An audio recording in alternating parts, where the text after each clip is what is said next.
В Якутске провели обучение для врачей-офтальмологов.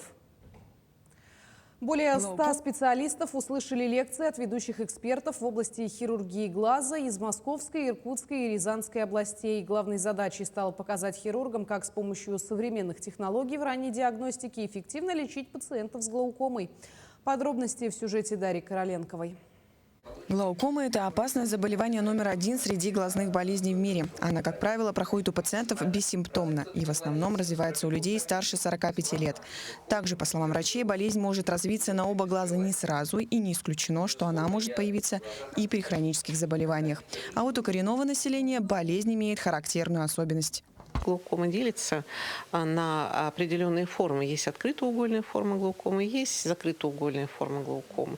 А особенность глаукомы, которая развивается у лиц коренной национальности Республики Саха-Якутия, заключается в том, что, да, характерно очень часто развитие именно закрытоугольной формы глаукомы, когда, к сожалению, пути оттока перекрываются, они очень с рождения, они очень узенькие и тоненькие, но и в связи с ростом хрусталика, в связи с тем, что человек стареет, эти пути оттока могут перекрываться и, к сожалению, вызывать давление.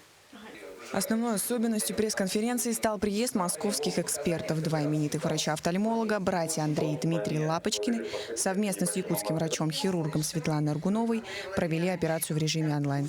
Прямую трансляцию могли наблюдать не только якутские хирурги, но и специалисты из других регионов страны. Это личная, так скажем, методика, личная разработка братьев, которую они сейчас внедряют и распространяют, в принципе, по России и делятся своим опытом. А якутские врачи, это, можно сказать, будут воочию видеть, и мы смогут задавать им вопросы, на которые Андрей будет отвечать. То есть у него будет эта возможность. Для хирургов такой опыт станет большим толчком для роста, и возможность получить обратную связь станет хорошим поводом пообщаться с профессиональными врачами. Конференции они сейчас будут это все усваивать, смотреть и воочию, как говорится, когда видишь, как человек оперирует, замечаешь всякие детали, это все важно. Когда человек сам, хирург, посмотрел и непосредственно напрямую пообщался с хирургом.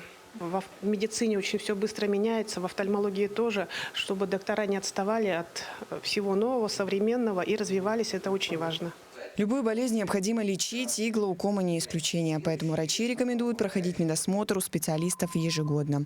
И это касается не только пожилого поколения, но и молодежи. Дарья Короленкова, Элита Махно, Якутск.